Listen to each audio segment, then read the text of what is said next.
ছোটবেলার থেকে নিয়া আমি আপনার কথার অবাধ্য হই নাই গো নবী, এখনো অবাধ্য হচ্ছি না। তবে আজকে যে দায়িত্বটা আমারে দিছেন এই বিষয়টা আমি পারবো না, আজকেই আমি আপনার কাছে অবাধ্য হলাম।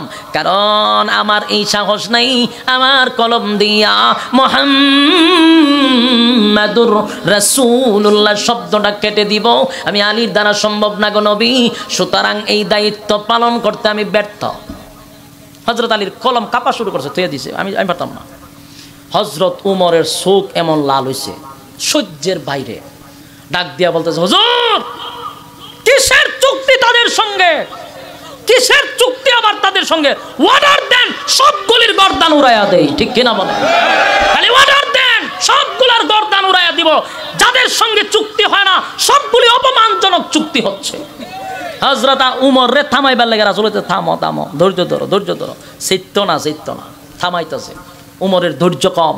ইসলামের ব্যাপারে সবচেয়ে বেশি কঠোর ছিলেন হযরত ওমর। আসাদুহুম ফি আমরিল্লাহি ওমর, খুব কঠোর ছিল। এরপরে দেখে আলী তো লেখে না।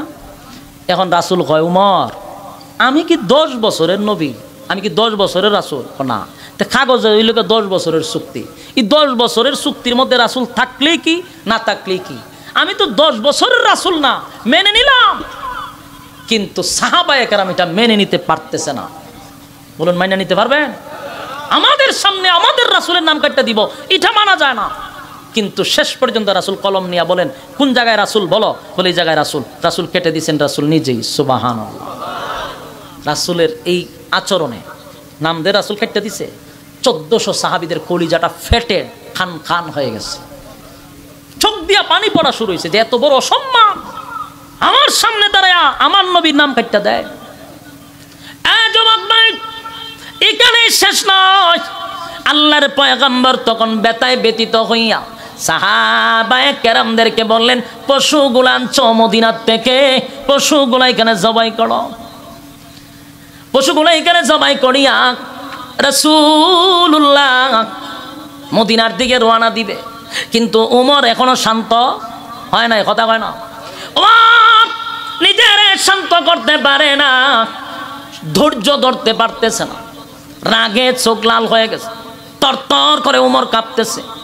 কোন সাহাবী নবীর উপর দিয়া কথা বলার সাহস নাই রে, কেউ কথা বলতে পারে না। হযরত ওমর ডাক দিয়ে বলে, নবী গো আমি আপনার সামনে কিছু কথা বলতে চাই, আর ধৈর্য ধরতে পারি না। আল্লাহর নবী বলেন, কি বলবা বলো। বলো নবী আমি জানতে চাই আপনি সত্যি আল্লাহর রাসূল?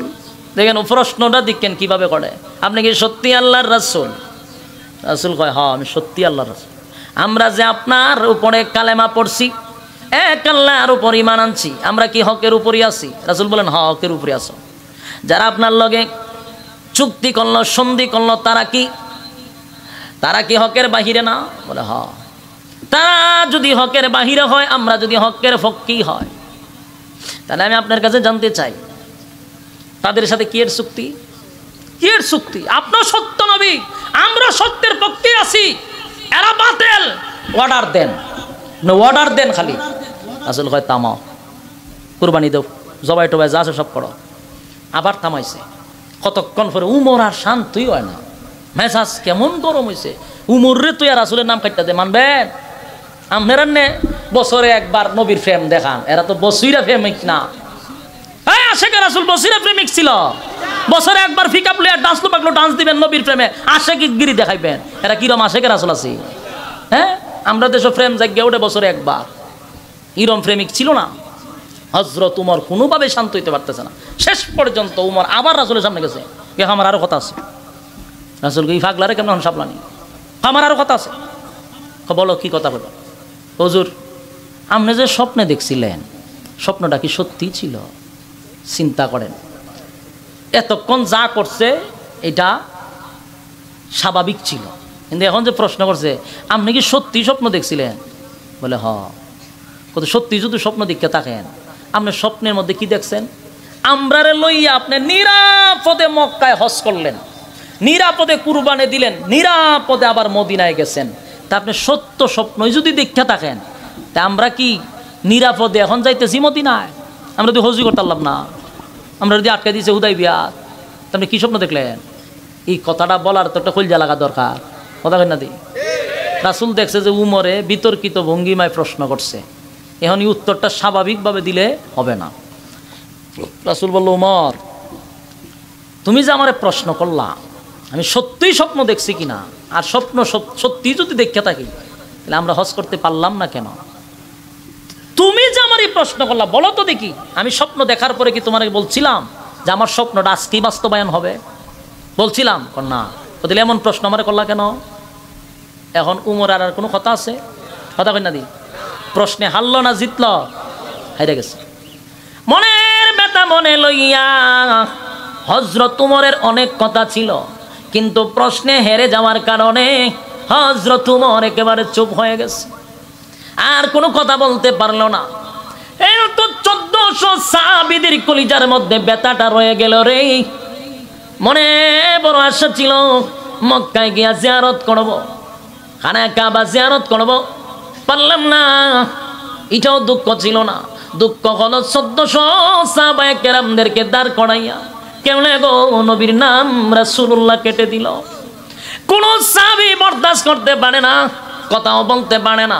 তাই বেতা লইয়া সাহাবায়ে কেরামদেরকে লইয়া মক্কার হুদাইবিয়া সন্ধি করে সেখান থেকে মদিনার দিকে রওনা দিল। এক বুক বেতা লইয়া, কলিজা পাটা বেতা লইয়া সাহাবায়ে কেরাম নবীর পিছনে পিছনে 500 কিলোমিটার দৌড়ায়া যাচ্ছে, একজনেরও ভিতরে শান্তি নাই। মনের মধ্যে বড় ব্যথা গো। যেই নবীর জন্য জীবন দিতে প্রস্তুত, যেই নবীর জন্য বিটা বাড়ি সাল্লাম, যেই নবীর কালেমার আওয়াজ শুই না জীবন দিয়া দিলাম, আজকে আমার নবীর সামনে রাইকা কেমনে রে বেঈমানের বাচ্চা গুনি রাসূলুল্লাহটা কেটে দিল। আমার নবীর ব্যথায় ব্যথিত হইয়া সাহাবায়ে কেরাম চোখ দিয়া পানি জড়ায়। 1-2 কিলোমিটার নয়, 500 কিলোমিটার পর্যন্ত ব্যথায় ব্যথিত হইয়া কলিজা পাটা বেদনা লইয়া মদিনার দ্বার প্রান্তে চলে আসছে। যুবক ভাই, যেই মাত্র মদিনার দ্বার প্রান্তে আসছে রে, আমার আল্লাহ জিবরাইলকে আমার নবীর সামনে পাঠায়া দিছে। যুবক ভাই, যেই মাত্র মদিনার দ্বার প্রান্তে আসছে, জিবরাইল নবীর সামনে এসে বলে, নবী গো আপনার 1400 সাহাবীদের কলিজাটা ফেটে টুকরা টুকরা হয়ে গেছে, ব্যথায় ব্যথিত হয়ে গেছে গো নবী। আমার আল্লাহ তাদেরকে সান্ত্বনা দেওয়ার জন্য আয়াতে কারিমা নাজিল করে ফেলেছে। আল্লাহ তখন আয়াত নাজিল করছে। সর্বপ্রথম যে আয়াত নাজিল হয় এই আয়াতটা হলো মুহাম্মাদুর রাসূলুল্লাহ। সুবহানাল্লাহ। মুহাম্মাদুর রাসূলুল্লাহ ওয়াল্লাযীনা মা'হু আশিদ্দাউ আলাল কুফফারি রুহামাউ বাইনাহুম তারাহুম রুকআন সুজদা। এই আয়াত নাযিল হয়েছে মদিনার দ্বার প্রান্তে, এই জন্য এটা মাদানী সূরা। কি সূরা? মদিনার দ্বার প্রান্তে নাযিল হয়ে গেল মুহাম্মাদুর রাসূলুল্লাহ। আল্লাহ ডাক দিয়ে বলেন, নবী গো আপনার 1400 সাহাবীরা ব্যথায় ব্যথিত হইয়া কান্দে গো নবী। একটাই কষ্ট, 10 বছরের চুক্তিনামার মধ্যে আপনি নবীর নামটা রাসূলুল্লাহ কেন কেটে দিল? আগে নবীজি কাগজের লেখা রাসূলুল্লাহ শব্দটা 10 বছরের চুক্তিনামার মধ্যে থাকলে কি আর না থাকলে কি? এই জন্য তারা এত ব্যথা পাইছে, আপনার ব্যথায় ব্যথিত হইয়া তাদের কলিজাটা ফেটে গেছে। তাই আমি আল্লাহ মুহাম্মাদুর রাসূলুল্লাহ এই আয়াত নাজিল করে জানায়া দিল, নবী গো 10 বছরের চুক্তিনামার মধ্যে রাসূলুল্লাহ থাকলে কি না থাকলে কি, কিছুদিন পরে হয়তো এটা জানতোই না, কিন্তু আমি এমন এক জায়গায় রাসূলুল্লাহ শব্দ বসায়া দিলাম গো নবী, দুনিয়া আছে যতদিন আপনার নাম থাকবে ততদিন। মদিনা মদিনা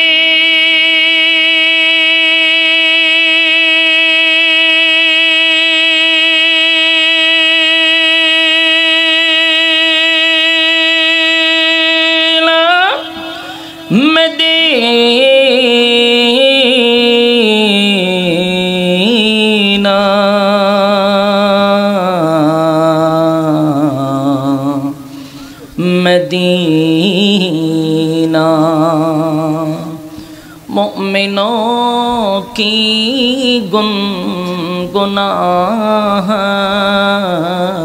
दीदारे मदीना अशकों की तमन्ना है बलगल उला शफ़क़त तुझा हसनत जमीअ सल्लो ज़िक्र बातिल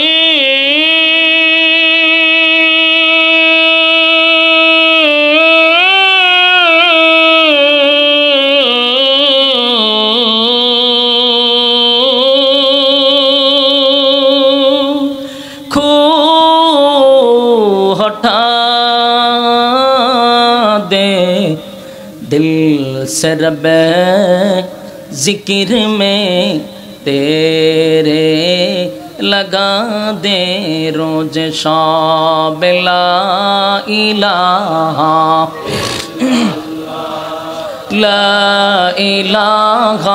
इल्लल्लाह ला इलाहा इल्लल्लाह ला इलाहा जोड़े ला इलाहा सुबहानल्लाह अल्हम्दुलिल्लाह ला इलाहा सुबहानल्लाह अल्हम्दुलिल्लाह ला इलाहा जोड़े ला इलाहा अल्लाह अल्लाह बोलो बंदे अल्लाह अल्लाह बोलो अल्लाह अल्लाह बोल बंदे अल्लाह अल्लाह बोलो जिक्र अल्लाह करते हो ये राह जन्नत चलो ला इलाहा এই ওভারটা আওয়াজে মজা নাই হ্যাঁ কষ্ট হয় করে সাউন্ড টানে কেন লা ইলাহা ইল্লাল্লাহ লা ইলাহা ইল্লাল্লাহ লা ইলাহা ইল্লাল্লাহ মুহাম্মাদুর রাসূলুল্লাহ সাল্লাল্লাহু আলাইহি ওয়াসাল্লাম। আলহামদুলিল্লাহ, কুমিল্লা জেলার অন্তর্গত তিতাস থানার ঐতিহ্যবাহী সোনাখান্দা যুব সমাজের উদ্যোগে আয়োজিত বার্ষিক ওয়াজ দোয়ার মাহফিল সভাপতিত্ব করছেন জনাব মোহাম্মদ শাহ আলম সাহেব সোনাখান্দা, সভাপতিত্ব করছেন জনাব মোহাম্মদ আনোয়ার হোসেন সাহেব বিশিষ্ট ব্যবসায়ী সোনাখান্দা। আমার আগে ওয়াজ করেছেন চমৎকার সুললিত কণ্ঠে বন্ধুবার হজরত মাওলানা কারি আব্দুল কাইয়ুম মিয়াজি সাহেব দামাত বরকাতুহুম। এছাড়াও বিশেষ অতিথিবৃন্দ মুআজ্জিজ মুকাররম হযরত উলামায়ে কেরাম, উপস্থিত দূর দূরান্ত থেকে আগত সমবয়সী তরুণ যুবক ভাইরা, মুরব্বিয়ানে আযম, আওয়াজ যতটুকু দূরে যায় অবস্থানরত পর্দানিশী মা ও বোনেরা, সকলকে আমার অন্তরস্থল থেকে জ্ঞাপন করছি মোবারক। সবটুকুন শুকরিয়া আল্লাহ সুবহান মহিয়ান গরিয়ান সর্বশক্তিমান আল্লাহ পাকের জন্য, যিনি অত্যন্ত দয়ামায়া করে অসংখ্য মানুষের মাঝখান থেকে যাচাই বাছাই করে নির্বাচিত করে পছন্দ করে মহব্বত করে ভালোবেসে সুস্থ অবস্থায় গভীর রজনী পর্যন্ত আপনাদেরকে ধৈর্যের সাথে বসার আসার সুযোগ করে দিয়েছেন। এই জন্য আমরা শুকরিয়া আদায় করছি আলহামদুলিল্লাহ। লক্ষ কোটি দুরুদ এবং সালাম আল্লাহর সৃষ্টির প্রধান আকর্ষণ জনাবে মুহাম্মদুর রাসূলুল্লাহ সাল্লাল্লাহু আলাইহি ওয়াসাল্লামের। সম্মানিত সুদী, আসতে পেরে বসতে পেরে খুশি না বেজার? যারা দাঁড়িয়ে আছেন, ফ্যান্ডেলে জায়গা আছে, পর্যাপ্ত পরিমাণ জায়গা এখনও আছে, শুধু আপনারা কষ্ট করতেছেন দাঁড়িয়ে দাঁড়িয়ে থাকাটা কষ্ট। তাই ফ্যান্ডেলে চলে আসলে পরিবেশটা সুন্দর হয়, আর ফ্যান্ডেলের ভিতরে থাকাটা কিন্তু বরকত বেশি, কারণ ফ্যান্ডেলের ভিতরে যতক্ষণ থাকবেন গুনাহ না হওয়াটাই সম্ভব, ফ্যান্ডেলের বাহিরে গেলে গুনাহ হওয়াটা সম্ভব। তাই গুনাহমুক্ত পরিবেশে আছি। এরপরে শুনেন রাসূলের হাদিস। আল্লাহর রাসূল বলেন, নাযালাত আলাইহিমুস সাকিনা, এখানে যতক্ষণ বসা থাকবেন উপর থেকে সাকিনা নাজিল হবে। প্যান্ডেলের বাইরে না ভিতরে? ভিতরে। সুতরাং আমরা ভিতরে বসি, বরকত বেশি। মাজালিসুল কোরআন মাজালিসুল্লাহ, কোরআন এবং হাদিসের কথা যেখানে বলা হবে সেটা আল্লাহর মজলিস হয়ে যায়। বরকতপূর্ণ মজলিস, ফজিলতপূর্ণ মজলিস, মোনাজাত পর্যন্ত থাকবো ইনশাআল্লাহ। আপনারা আরামের ঘুম হারাম করে আরামের বিছানা ছেড়ে দিয়ে নরমাল বিছানায় বসে আছেন, উদ্দেশ্য একটাই, লিওয়াজহিল্লাহ, আল্লাহর জন্য, না অন্য কোনো উদ্দেশ্য আছে? বয়ানের পরে বিরিয়ানি আছে নাই? জানি বুঝছেন? মাশাআল্লাহ। তাহলে নিশ্চিত কোনো বিরিয়ানিও নাই, বাড়াও নাই। তাহলে কেন বসছেন? আল্লাহর সন্তুষ্টির জন্য। ঠিক? আওয়াজ দি কম, নাইলে তো বুঝবো অন্য কোনো উদ্দেশ্য আছে। পয়সা যান। মাশাআল্লাহ। আগের বক্তার সময় অনেকেই বসছে, প্রস্রাবও ধরতে পারে, এরপরে কমর লাড়াছাড়াও করণ লাগে মাঝে মধ্যে বসে থাকতে থাকতে। মাঝে মধ্যে এক দুজন উঠলে আবার এসে বসবে, এটি স্বাভাবিক, কারণ এত সময় টানা, আরেকজন বয়ান করছে, আবার আরেক বক্তার সামনে বসছে, লম্বা সময় হয়ে গেছে। তবে বিরক্ত লাগে না এতটুক পর্যন্তই বয়ান করব। বিরক্ত লাগে বুঝলেই বয়ান ছেড়ে দেব ইনশাআল্লাহ। কিন্তু মাঝখানে উঠাউটি করেন না। যাদের 1 নাম্বার 2 নাম্বার দরকার, উঠতে যান গা, গিয়ে আগে শিশি দিয়ে আসেন। কারণ শিশিরা কেউ শোনা যাইব নি, কষ্ট হইব, আমরা বুঝি। এই জন্য আপনাদেরকে ছুটি দেওয়া হয়েছে, যাদের শিশি দরকার চলে যান। কিন্তু মাঝখানে বয়ানের মাঝখান দিয়ে উডাউডি করলে বক্তার কথা বলার আগ্রহ নষ্ট হয়ে যায়। আর যারা দাঁড়িয়ে আছেন, মেহরবানি করে আস্তে আস্তে প্যান্ডেলে ঢুকে যান। যতক্ষণ বসা থাকবেন সাকিনা নাজিল হবে। বড় আগ্রহের সহিত আপনারা মৌমাছির মতো বসে আছেন।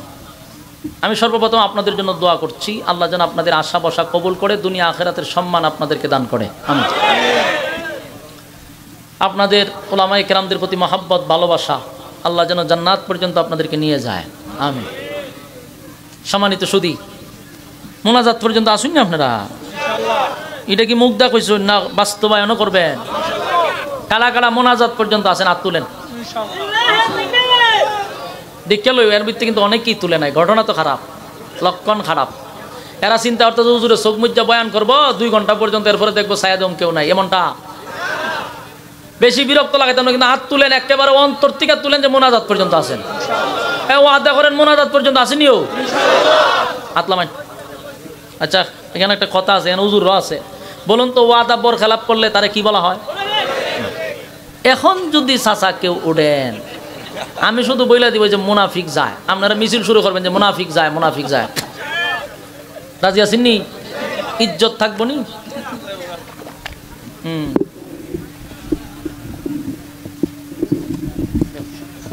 মারাত্মক সমস্যা। মোনাজাত পর্যন্ত নিয়ত করছেন, এখন উঠতে গেলে মুনাফিক হয়ে বাড়িতে যাইবেন, শেষ, সব শেষ। এমন বিপদও ফেলাইছি আপনারা, চাইলে উঠতেন না। আর যদিও যাওয়ান লাগে তাহলে আপনি দেখায় যাবেন 1 অথবা 2। 1 হইলে শিশি, আর 2 হইলে বাকিটা করার দরকার নাই, এটা দরজা লাগাই করতে হয়। এই 2 আঙ্গুল ছাড়া আপনারা যাইতে পারবেন না, তাহলে মুনাফিক হয়ে যাইবেন। আইসেন সোয়াবের জন্য, কি মুনাফিক হয়ে যাবেন? আটকাই দিয়েছি আপনারা, যাওয়ার সুযোগ নাই। আর আমিও আপনাদেরকে বিরক্ত লাগাবো না ইনশাল্লাহ। আসুন আমরা ভূমিকা লম্বা না করে সরাসরি আমরা কোরআনে চলে যাই। রাজি আছেন? গভীর রাত পর্যন্ত বসে রয়েছেন গিচ্ছা শুনবার লিখিয়া, কাল্পনিক গল্প শুনবার লিখিয়া? হ্যাঁ, কাল্পনিক গল্প বলার জন্য আমার হবিগঞ্জ থেকে আনেন নাই, আপনারাও আরামের ঘুম হারাম করে বসেন নাই। কথা হবে কোরআন থেকে। বলুন, কথা হবে কোথা থেকে? ইনশাল্লাহ। আমি আপনাদের সামনে সূরা ফাতাহ থেকে কয়েকখানা আয়াতে কারিমা তেলাওয়াত করছি। এই সূরাটা নাজিল হয়েছে মদিনায়, তাই এটা মাদানী সূরা। কোনো কোনো জায়গায় বলা হয়েছে এটা মাক্কি সূরা, কোনো জায়গায় বলা হয়েছে মাদানী সূরা, তবে এটা মদিনার দ্বার প্রান্তে নাজিল হয়েছে, এই জন্য এটা মাদানী সূরা। সূরা ফাতাহ নাজিল হওয়ার একটা বিশাল প্রেক্ষাপট আছে, অবস্থান আছে, যেটাকে তাফসীরের ভাষায় বলা হয় শানে নজুল। কেন নাজিল হইল? কোন কারণে নাজিল হইল, তার প্রেক্ষাপট কি, তার অবস্থান কি, কিসের ভিত্তিতে নাজিল হইল, এটা আগে জানলে সামনের আলোচনা শুনতে সুবিধা হবে। শুনতে রাজি আছেননি? তাহলে আশেপাশে কথা কইেন না, এরে কথা কইেন না, কথা কইেন, আপনারা কথা কইবেন, আমিও কমতে হইল কেমনে। আর কথা কইবার মন চাইলে আয়েন, স্টেজে আয়েন, 5 মিনিট আপনারা দেওয়া হইব, নাহলে কথা কইেন না। বলুন, নাজিল হওয়ার কারণ আছে, কারণটাকে বলা হয় শানে নজুল। শানে নজুল আপনারা বুঝতেন না, যারা পাবলিক বুঝে নেবেন যে প্রেক্ষাপট, অবস্থান, কোন পরিপ্রেক্ষিতে নাজিল হয়েছে, এই অবস্থানটাকেই শানে নজুল বলা হয়। সূরা ফাতাহের প্রথম যে আয়াত, এটা হলো মুহাম্মাদুর রাসূলুল্লাহ সাল্লাল্লাহু আলাইহি ওয়াসাল্লাম। এখানে সাল্লাল্লাহু আলাইহি ওয়াসাল্লাম আয়াত, মুহাম্মাদুর রাসূলুল্লাহ ওয়াল্লাযীনা মাআহু আশিদ্দাউ আলাল কুফার। এই সূরার এই আয়াতটা প্রথম নাজিল হয়েছে। এই সূরার এই মুহাম্মাদুর রাসূলুল্লাহ এই আয়াতটা নাজিল হয়েছে প্রথম। এরপরে শুরু হয়েছে প্রথম থেকে ইন্না ফাতাহনা লাকা ফাতহাম মুবিনা, এটা হচ্ছে পরে, এর আগে হলো মুহাম্মাদুর রাসূলুল্লাহ। এখন প্রশ্ন হলো নাজিল হইল কেন? নাজিল হয়েছে সাহাবায়ে কেরামদেরকে সান্ত্বনা দেওয়ার জন্য, রাসূলকে সান্ত্বনা দেওয়ার জন্য। তাহলে সান্ত্বনা কেন দিল? নিশ্চয়ই এর আগে অশান্তিতে আছিল। সান্ত্বনা মানুষকে কেন দেয়? এর আগে কষ্টে ছিল, এই আয়াতগুলি শোনাইয়া সান্ত্বনা দিছে। তাহলে কষ্টটা কি, এটার একটা লম্বা ঘটনা আছে, আপনাদের সামনে উপস্থাপন করব। আল্লাহ তৌফিক দান করুক, আমিন। এই সূরা ফাতাহ নাজিল হয়েছে রাসূলকে সান্ত্বনা দেওয়ার জন্য, সাহাবায়ে কেরামদেরকে সান্ত্বনা দেওয়ার জন্য। রাসূল সাল্লাল্লাহু আলাইহি সাল্লামের জীবনীটা হলো 63 বছর। কত বছর? শুনেন, মনোযোগ দিয়ে শুনেন আল্লাহর রাস্তে। গিচ্ছা কাহিনী লম্বা সময় যদি বয়ান করলে কেউ মনোযোগ না দিলেও সমস্যা নাই, কিন্তু আপনি যখন কোরআন থেকে কথা শুনবেন, মনোযোগ না দিলে তখন পিছনে বুঝতেন না, আর আমিও বইলা মজাও পাইতাম না। বুঝতেইব বিষয়টা, একটু মনোযোগ দিয়ে শুনবেন। রাসূলের পুরা হায়াত পেয়েছেন 63 বছর। এই 63 বছরটা 3 ভাগে ভাগ হয়েছে, 40, 13, 10। 40, 13, 10 কত হয়? 63। 3টা অধ্যায় আছে। ক্বাবলান নবুয়ত 40, মাক্কি জিন্দেগি 13, মাদানী জিন্দেগি 10, 63।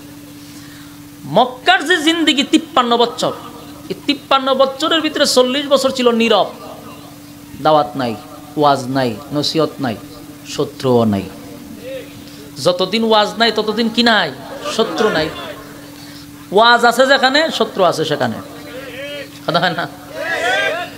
40 বছর ওয়াজ করলো না, রাসূল অপবাদও শুনলো না, জেল খাটলো না, মাইর খাইলো না। 40 বছর পরে ওয়াজ শুরু করছে তো মাইর খাইছে, জেল খাটছে।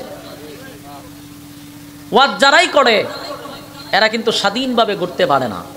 আজও অনেক ওয়াজকারীরা খাসার ভিতরে বন্দী আছে। অপরাধ কি? ওয়াজ করে। এক বেচারা ময়না পাখিরে জিজ্ঞাসা করছে, রে ময়না পাখি, তোরা খাসার ভিতরে বন্দী করে রাখছে কেন?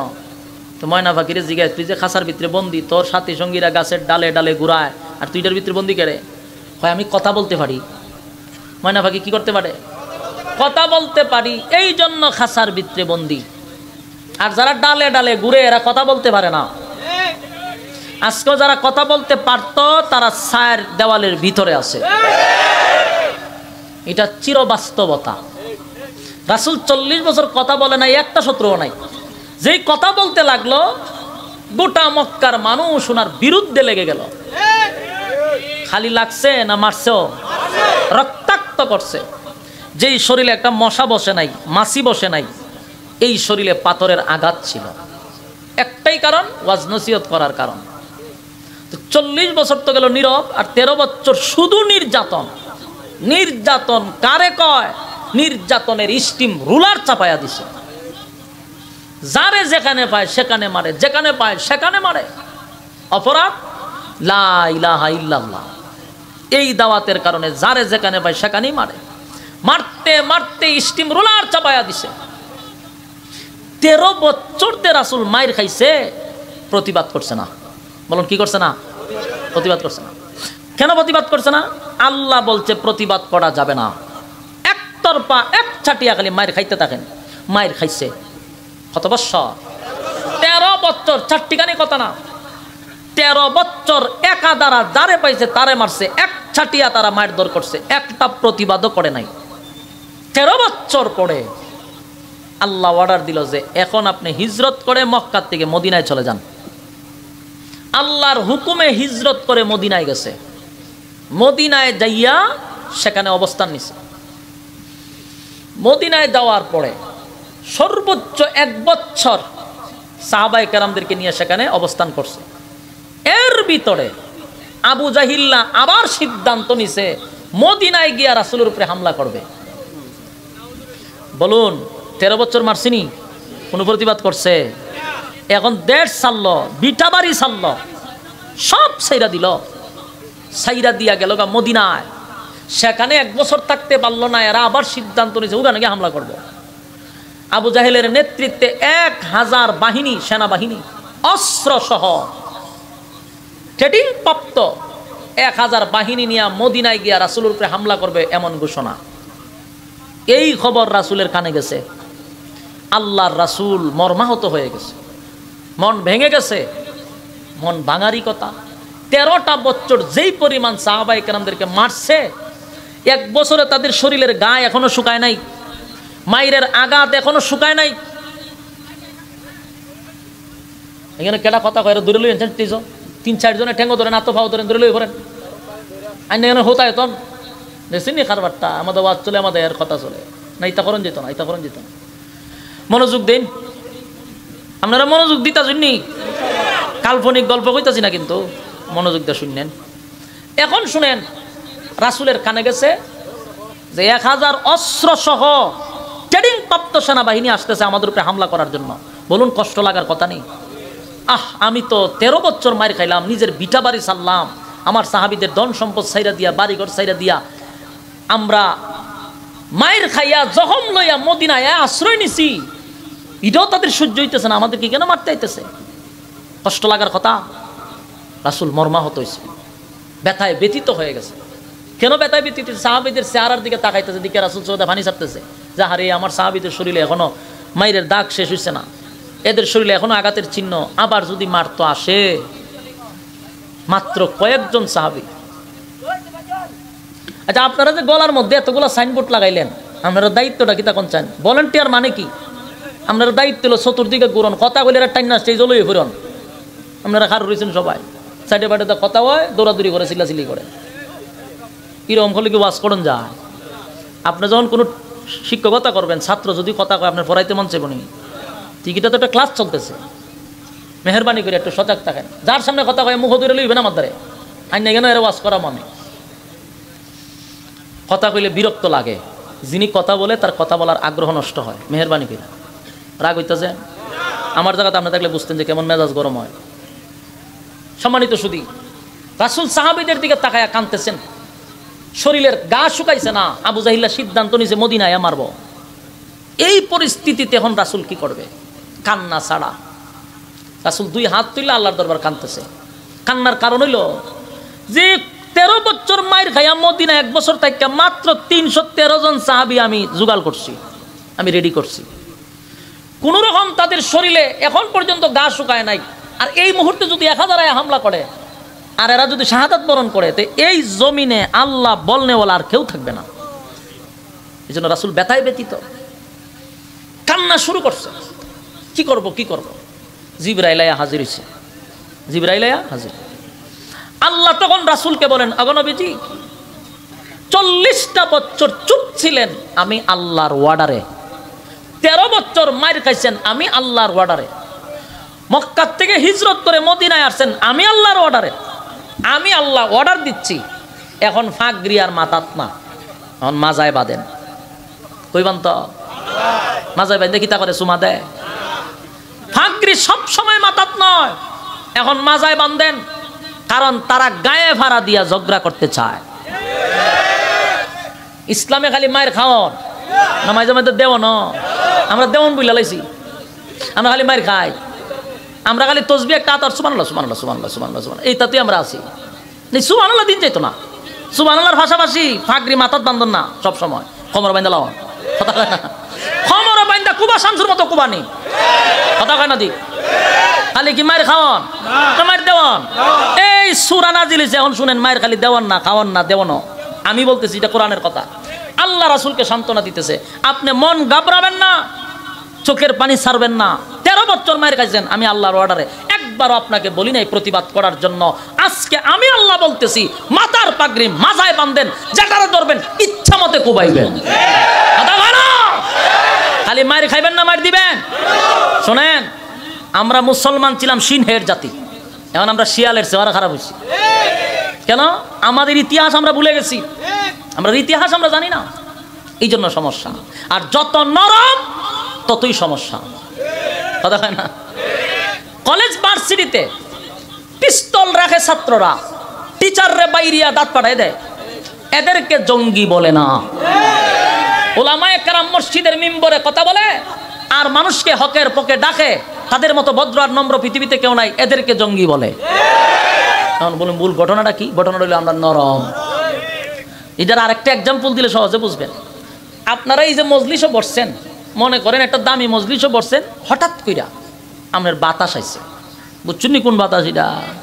এটা বেশি বালা বাতাস না, এটা দূষিত বায়ু। এই বাতাস আয়া পড়ছে, এখন কি করতো? এখন যদি মজলিসি বাতাস ছাড়েতে মান সম্মানের ব্যাপার স্যাপার না, এখন করতো কি? তা ছায়া দেখে ছোট্ট একটা বাচ্চা ভাষা বই রয়েছে, তখন হ্যাঁ চিন্তা করলো যে এটা ইউজ করতেই।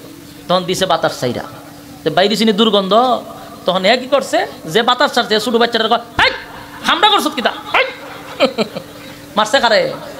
ছোটো বাচ্চারে তাপ্পর মারছে। হ্যাঁ হাম করছো কিতা, এটা করছো তো ঠিক হয়েছে নি, বন্ধ বন্ধ দিছে কে? হ্যাঁ দিয়া হে ওই সর মারে কারে? ছোটো বাচ্চার। আচ্ছা যাক, এর এই যে শিখানো জিনিসটা, এটা আরেকজনে পাশে দেখছে, এই চিন্তা করছে অনেকক্ষণ ধরে আমিও আটকায় রাখছি, কিন্তু পারতাছি না, যেহেতু আমি শিখছি তা আমিও সাইরা দিই। হেও দিছে বাতাস সাইরা, সাইরা ওই আগেরটার শিখানো হয়ে হেও আয়াছে এই বাচ্চারি সর মারছে, আবার মারছত নি। এমন এই বাচ্চা ওইটা আমি আমারও দুইজনে, আপনিও মারেন হেও মারেন, ঘটনা কিতা? বাতাসকে আমি ছাড়ছি নি। তখন খানে খানে কয় তুই ছাড়ছত না, এটা আমরাও জানি, কিন্তু তুই নরম, উল্টায়া দিতাতে না, দুষ আমরা সাফাই তোর উপরে, কথা বল না, বুঝছেন না মনে কথা? দুষ করছে সে, কিন্তু অপরাধ চাপাইতেছে মাসুম বাচ্চার উপরে, এখানে এত দুর্বল, কথা হয় না? এই জন্য হুজুররা টুপি মাথার দিচ্ছেন, দাড়ি পড়ছেন, অসুবিধা নাই, অত নরম হইয়েন না। বাংলা কইতাছি না ইংলিশ কইতাছি? হ্যাঁ, তাহলে এত নরম হইয়েন না। নরম হইতে হইতে ওই এরা খাম করে করে আমরার উপরে চাপাই দেয়, অস্ত্র লইয়া এরা শিক্ষকের উপরে আঘাত করে, এরা পিস্তল টেকায়, দোষ দেয় হুজুরার উপরে, হুজুরা জায়গায় কেরা করস কতরা নরম, বুঝতেছেন কথা? এই জন্য নরম হওয়া যাবে না, মাঝে মধ্যে কিছু সাইজ করতে হয়। 13 বছর মায়ের খাবার পরে আল্লাহ কয় আর নরম না, এবার আপনার যা কিছু আছে সব লইয়া বেঈমানের উপরে ঝাঁপাইয়া পড়েন, যারে পাইবেন তারে কুবাইবেন, যারে পাইবেন তারে কুবাইবেন। কতক্ষণ ঠিক? আমরা যদি এক হয়ে যেতাম, আল্লাহর কসম, বাংলাদেশে কোন দলের দরকার নাই, শুধু গোটা বাংলাদেশের দাড়িওয়ালা টুপিওয়ালা যদি এক প্ল্যাটফর্মে আসে, আল্লাহর কসম এদেশে কোনো নাস্তিক আর মুরতাদা রাম বামরা পালাইবার রাস্তা পেত না, ঠিক কিনা বলেন? কপাল খারাপ, টুপিওয়ালা এক হইতে পারে না। হেই রে আফসোসের ঘরের আফসোস, টুপিওয়ালা দিয়ে এক হইতে পারে না। 10 জন একখান হলে একটা সংগঠন করে লায়, 15 জন একখান হয়েছে ও একটা সংগঠন দিয়ে ব্যানার টাটকাতে রাখছে, আমি এই সংগঠনের। ওমা জায়গায় জায়গায় দোকান লইয়া বইছে, সংগঠনের অভাব নাই। কেরে রে সব সংগঠন ভাঙ্গি একটা টুকস না কেরে না, কয় এর টুপি উষা এর সাথে আমি নাই, এর টুপি নেশা হের লগে নাই, এর টুপি সুক্কা হের লগে নাই, হের ফাঁস করলি আমি নাই, হের লম্বা টুপি আমি নাই। ওমা তুই টুপির মধ্যে ইসলাম তো কাজ কেটে, যে যারা একটা লাগাইছে তো মাথা, তো লাগাইতে দে। এটা ওক উষা, ওক নেশা, ওক সুক্কা, টুপি তো লাগাইছে না, টুপি কেন সুক্কা হইলো, এর লেগে আসার থাকতো না। তো এই দেশে আবার ইসলাম কায়েম হইতো, আগে তো আমরা ঠিক হওয়া দরকার, কথা হয় না? টুপিওয়ালা ঠিক হওয়া দরকার, উচিত কথায় কিন্তু বাত নাই। তা আল্লাহ কয় হুজুর মন গাবড়ায়েন না। 13 বছর মায়ের খাইছেন আমার অর্ডারে, 40 বছর চুপ থাকছেন আমার অর্ডারে, এখন আমি অর্ডার দিছি, যা আছে তা লই এলামেন। কিন্তু রাসূল খালি কান্দে, তো আপনি তো কইছেন ঠিক আছে, আমার সাহাবীদের শরীরের এখনো গা শুকাইছে না, আমার অস্ত্র নাই, যুদ্ধের পোশাক নাই, খাবার নাই ফেটে, আমি কি যুদ্ধ করব? কাঁদতেছে, কান্না শুরু করছে, 2 হাত তুলছে, তুললা কাঁদতেছে, তা হাত দিয়ে তুলছে, হাতি ছাড়ছে, রাসূল এইভাবে তুলছিল, পরে এইভাবে গেছে গা, মানে উপরুজু হাত তুললা কাঁদতেছে। যুবক ভাই, খলিফাতুল মুসলিমিন হযরত আবু বকর রাসূলের সামনে এসে দাঁড়াইছে, দাঁড়ায় কয়, হাবিব কান্দেন না, আমার দিলে সাক্ষী দেয় আপনার মালিক আপনাকে একা ছেড়ে দিবে না, একা ছেড়ে দিবে না। আপনি কান্দেন না গো নবী, আপনার আল্লাহ আপনাকে একা ছেড়ে দিবে না। আবু বকর পয়গম্বরকে সান্ত্বনা দিল। পয়গম্বর সাহাবীদেরকে লইয়া একটা পরামর্শ বসলো।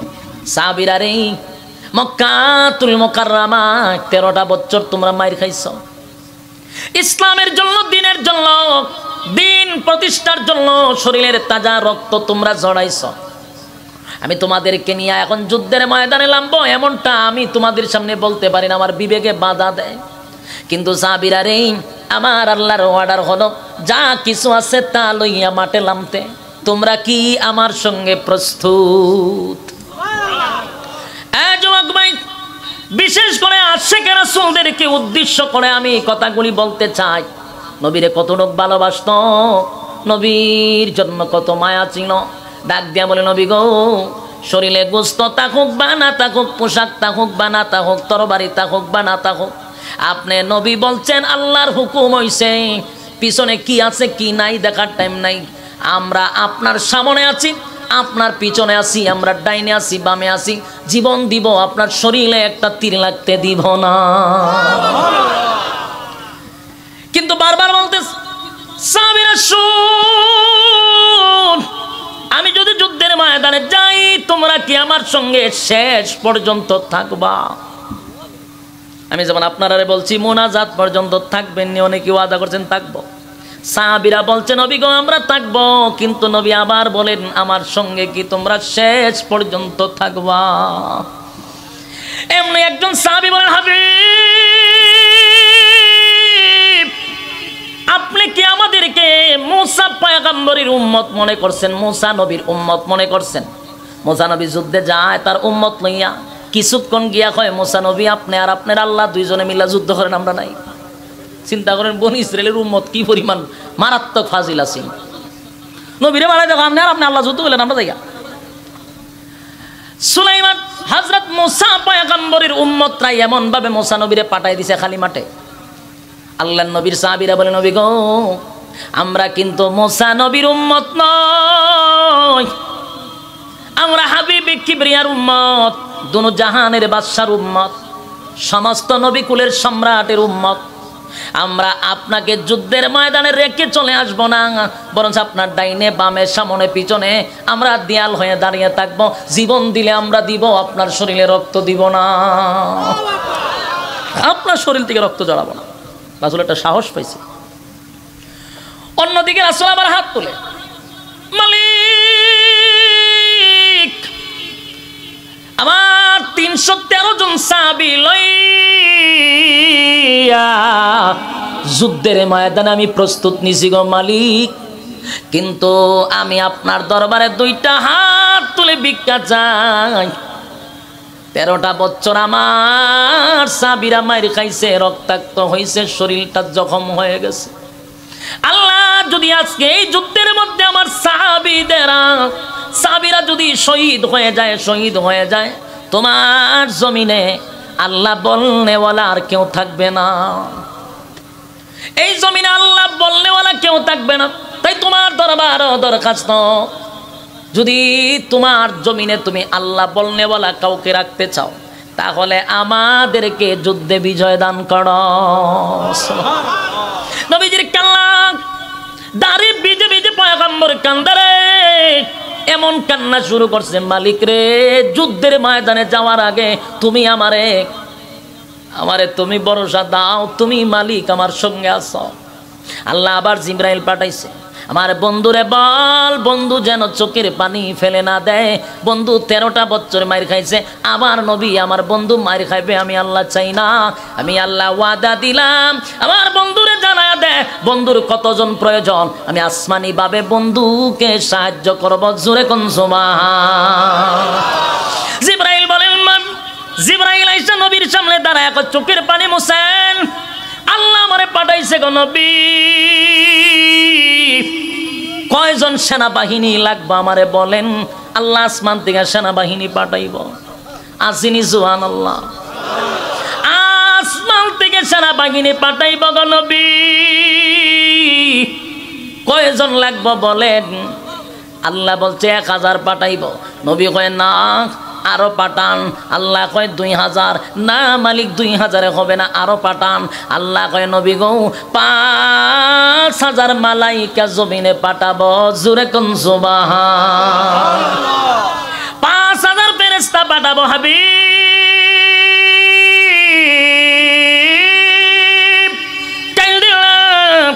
5000 ফেরেশতা আপনার জন্য পাঠাবো গো নবী।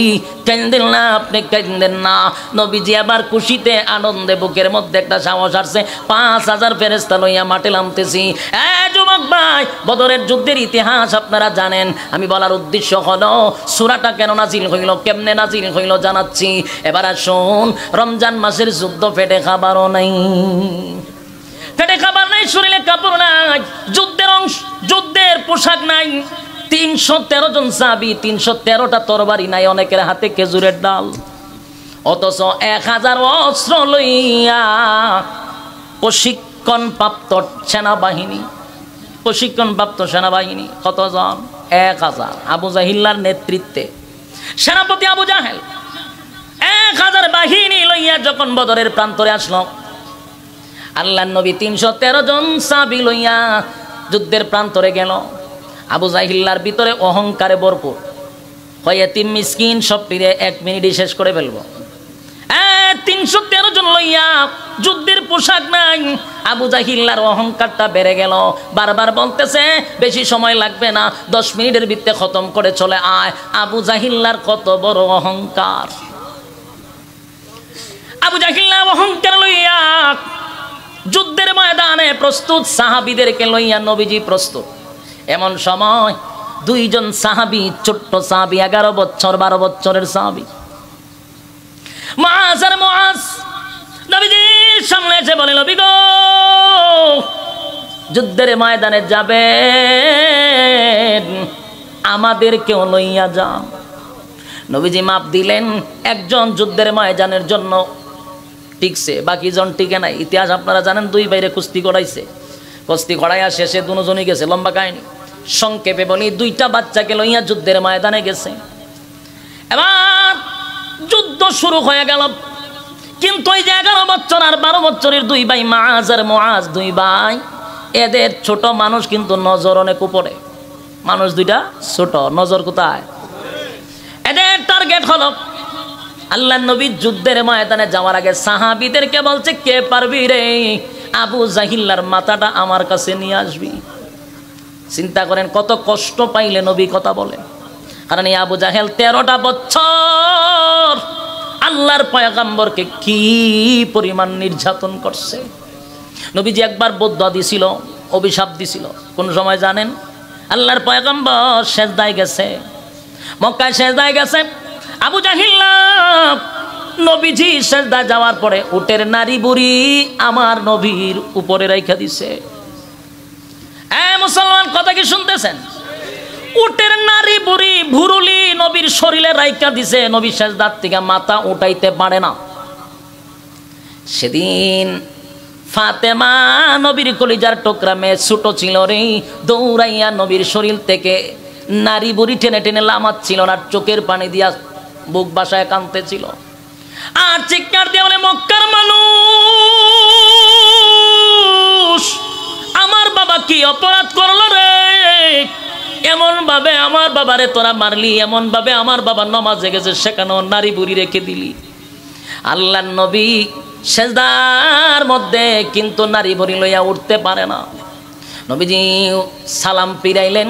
সালাম ফিরাইয়া দেখে আবু জাহিল্লা সহ, উতবা উতাইবা সহ নবীজির এই হালত দেখে তারা টিটকারি মস্কারি করতেছে। সেদিন নবী অভিশাপ দিছে, আল্লাহ তুমি তাদেরকে উপযুক্ত শাস্তির ব্যবস্থা করে দিও। তারা আমি নামাজে দাঁড়াইছি, আমার নামাজটা পড়তে দিল না। নবীজি তাদের জন্য অভিশাপ দিছিল, আল্লাহ এরে তুমি ধ্বংস কইরো, এরে ধ্বংস কইরো, এরে ধ্বংস কইরো। ঠিক বদরের যুদ্ধে যাওয়ার সময় নবী বুক ভরা বেদনা লইয়া বলছিল, কে পারবি রে আবু জাহিল্লার মাথাটা আমার কাছে দিবি। মাআজ আর মুআজ দুই ভাই কান দিয়া শুনছে, কারণ নবীজি বলছে আবু জাহিল্লার মাথা ডাইনা দিলে খুশি বেশি হবে। তাই এদের কোনো চিন্তা নাই, খালি ওই দুই আবু জাহিল্লার তো গাইতেছে সুবহানাল্লাহ। 11 বছর 12 বছর মাআজ আর মুআজ চতুর্দিকে তাকাইতেছে, আবু জাহিল্লা কোনটা? একজনের জিগা আবু জাহিল্লা কোনটা? এবারে জিগা আবু জাহিল্লার তো কাজ করে, আমরা চিনার দরকার আছে কোনটা? ওই তো দেখ, সবচেয়ে বড়, মাথাটা অনেক উঁচা, এর গাটটা অনেক বড় আছে, ওই যে সবচেয়ে সুন্দর এবং লম্বা সুঠাম দেহের অধিকারী, গাটটা অনেক মোটা, এটাই আবু জাহিল্লা। এই দুই ভাই এরে প্ল্যান করতেছে যুদ্ধের মাঝখান দিয়া। মুআজ আর মুআজ দুই ভাই আবু জাহিলকে তালাশ করতে লাগলো। অন্যদিকে বেঈমানরা যখন সাহাবীদের উপরে ঝাঁপায়া পড়ছে, মানুষ কয়জন? 313 জন, তরবারিও নাই 313টা, হেরা কয়জন? বুঝলালে লইব 1000 অস্ত্র সহ যুদ্ধের ময়দানে ঢুকতে ছিল। যেই মাত্র ঢুকে একটা চিৎকার দিয়া যুদ্ধের থেকে বাহির হয়। একজনে জিগায় ঘটনা কি? তার ঢুকবার আগে চিল্লি মারজ, ঘটনা কি? ও ভাই আমরা তো দেখি তারা তরবারি তুলে একটা, কিন্তু লামার সময় 70টা তরবারি লামে। তরবারি উড়ায় কটা? লামে কয়টা? 70টা তরবারি লাগে। ওই দৃশ্য দেখতে চিৎকার মারে বেঈমানরা, চিৎকার দিয়ে তরবারি উপরে ফালাইয়া দৌড় দেয়। যারে পায় তারই কুবায়। সাহাবীরা এক দাস্তে কুবাইতে শামসুর মতো কুবাইতেছে, জনমের কুবানি। 313 জন, এরা 1000, ঢুকে আর সিল্লি দিয়ে জাকাত শেষ। কারণ দেহে তরবারি একটা উঠে, লামে একসাথে 70টা। এই দৃশ্য দিকে জাকাত তুই হার্ট অ্যাটাক করে মারা যায়। সবাই তো যুদ্ধ নিয়ে ব্যস্ত। আর দুইটা ভাই আস্তে আস্তে গোড়ার চিপায় চাপায় দিয়া, পায়ের নিচে দিয়া আবু জাহিল্লা পর্যন্ত দুই ভাই পৌঁছে গেছে। দুই ভাই কোথায় গেছে? আবু জাহিল্লা পর্যন্ত পৌঁছে গেছে। এবার কত ব্রেন মাথায়, এত লম্বা গোড়ার উপরে তারা দুই ভাই গোড়ার আডুর মধ্যে ফিরাতে ধরবো কেমনে? সম্ভব নেই। কিন্তু এক ভাই কি করলো? তরবারিটা হাতে লইয়া গোড়ার পায়ের মধ্যে কূপ মারছে। গুড়ার পায়ে কূপ দিতেই আবু জাহিল অত বড় বেড়া গুড়ার দিয়ে দিরিমদা মাটিত পড়ছে। মাটিত পড়তে একবার টাস করে গর্দনাত মেরে দিছে। সুবহানাল্লাহ, সুবহান। দেরি করছে না, যে খালি পড়ছে। আবু জাহিল্লা তো ভাবছে না যে ছোট দুইটা বাচ্চা, ইটা কিতা করতে হবে। ওই হাসির মধ্যে ওইখান থেকে দিরিমদা তাই পড়ছে। পড়তে দেরি, কূপ মারতে দেরি নাই। সুবহানাল্লাহ। তার আরো কারণ আছে। আবু জাহিল্লা অহংকার লইয়া মদিনায় ঢুকছিল। 313 জন সাহাবী, তার কাছে কোনো যোদ্ধা মনে হয় নাই। আল্লাহ কয় বেশি বেড়াগিরি দেখাইছ, কোন যোদ্ধা দিয়া তোরে সাইজ করব না, 11 বছরের বাচ্চা দিয়া তোরে সাইজ করব। মুআজ আর মুআজ এক ভাই জাগাত গলার মধ্যে গর্দনার মধ্যে কূপ বসায়া দিছে। আবু জাহিল্লা গর্দনায় পড়তে এক চাপকায় তরবারি ঘুরাইছে। আবু জাহিল্লা পড়ার সময় যে পড়তেছে এই সময় তরবারি এমনি ঘুরাইছে। ঘুরাইতে এক ভাইয়ের হাত কেটে গেছে। মুআজ আর মুআজের এক ভাইয়ের হাত কেটে গেল, কিন্তু হাত কাটছে, চামড়ার মধ্যে হাতটা ঝুইলা রইছে। কিন্তু হাত ঝুইলা রইছে, এর মধ্যে হাতের মধ্যে চামড়া লাগে, এটা বড় ডিস্টার্ব করে। তাই আবু জাহিলরে মারতে পারতেছে না। যুবক ভাই, হাত ডিস্টার্ব করে, এই জন্য হাতটা পায়ের নিচে রাইখা আল্লাহু আকবার বলে একটা টান মারছে, হাতটারে ছিঁড়ে ফেলাই দিছে। সুবহানাল্লাহ। বাড়িতে গিয়া কয়েন একটা জবান বন্ধ রাখেন আল্লাহু আকবার। আরো জোরে বলেন আল্লাহু আকবার। ইমানের আওয়াজ দিয়া বলেন আল্লাহু আকবার। হাত পায়ের নিচে রেখে টান দিয়ে হাতটা ছিঁড়ে ফেললো। অন্য হাত দিয়া আবু জাহিল্লার গর্দনার মধ্যে আরেক ভাই আরেকটা আঘাত করলো।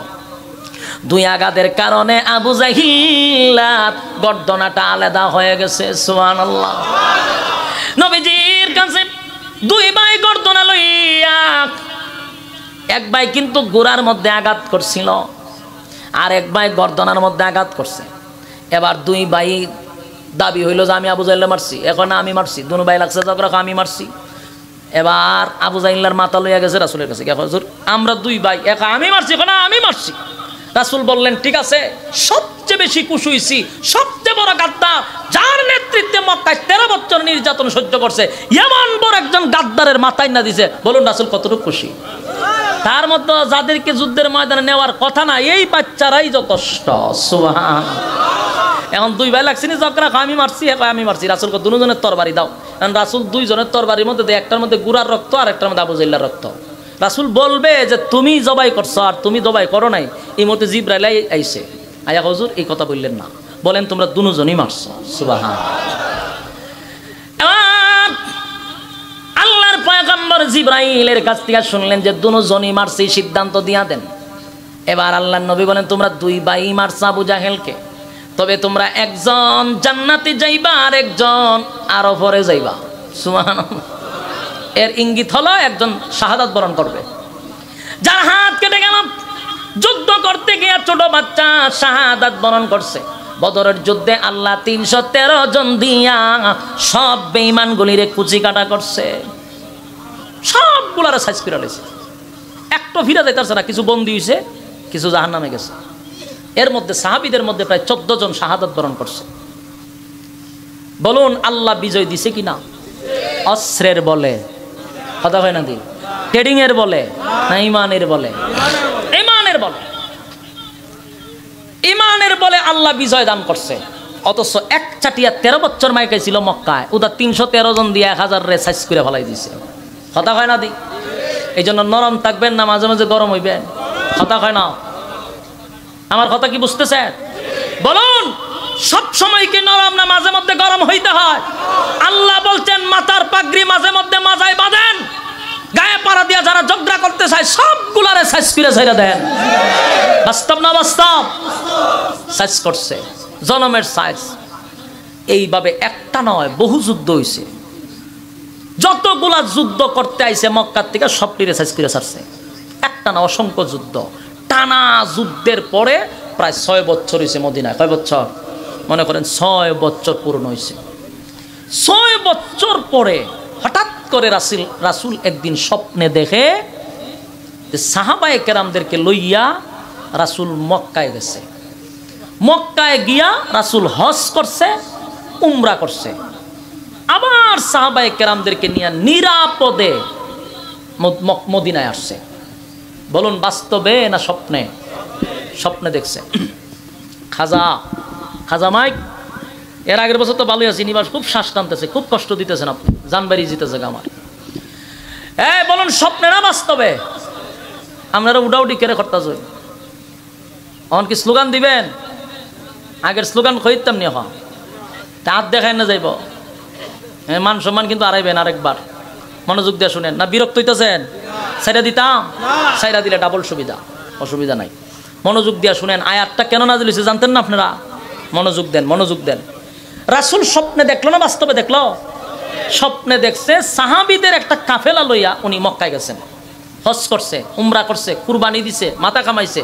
রাসূল আবার নিরাপদে মদিনায় আসছে, স্বপ্নে দেখছে। ঘুম থেকে জাগ্রত হইয়া সাহাবায়ে কেরামদেরকে নিয়ে এই স্বপ্নটা তাদের সামনে উপস্থাপন করছে যে আমি স্বপ্নে দেখছি তোমরা লইয়া মক্কায় গেছি, মক্কায় হজ করছি, নিরাপদে মদিনায় আসছি।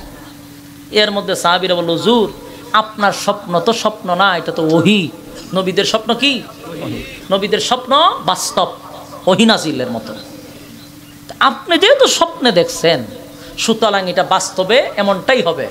আমরা 6 বছর হইছে বিটা বাড়ি ছেড়ে, আত্মীয় স্বজন ছেড়ে, সম্পদ ছেড়ে আমরা মদিনায় আসছি, আর এই পর্যন্ত মক্কায় যেতে পারছি না। আপনার স্বপ্ন শুনে আমরা খুশি হয়েছি, লন আমরা যাবো। রাসূলের কথা শুনে তোমরা যাইবা বলে মদিনায় অ্যালাউন্স হয়েছে। গোটা মদিনায় খবর হয়ে গেছে আল্লাহর হাবিব মক্কায় যাবে হজ করার জন্য। কারা কারা যাবা তাড়াতাড়ি তোমরা লিস্টিতে নাম লেখাও। মক্কার থেকে অনেক, মদিনার অনেক মানুষ সেখানে লিস্টি করলো। 1 2 জন নয় রে, প্রায় 1400 সাহাবী রেডি হইল মক্কায় গিয়া হজ করবে। মক্কায় গিয়া হজ করবে গো, বেড়া বকরি লইয়া সাহাবায়ে কেরামরা বেড়া বকরি লইয়া একসাথে রওনা দিল নবীরে লইয়া মক্কায় হজ করার জন্য। ইহরামের কাপড় পরিধান করিয়া হাবিবে কিবরিয়া সাহাবায়ে কেরামদেরকে লইয়া সুদূর মক্কার দিকে রওনা দিল। মদিনা থেকে মক্কায় প্রায় 500 কিলোমিটার দূরত্ব। সেখানে পয়গম্বর গেলেন সাহাবীদেরকে লইয়া। 6 বছর পরে নিজের জন্মভূমিতে যাবে, কত আশা লইয়া মক্কায় গেল হজ করার জন্য। ইহরামের কাপড় পরিধান করে নবীজি যখন মক্কা থেকে 19 কিলোমিটার দূর, প্রায় মদিনার থেকে 500 কিলোমিটার দৌড়ে গেছে, মক্কা থেকে 19 কিলোমিটার দূরে একটা জায়গার নাম হলো হুদাইবিয়া। হুদাইবিয়া নামক জায়গার মধ্যে যখন চলে গেল, সেখানে রাসূল তাঁবু টাঙাইছে থাকার জন্য।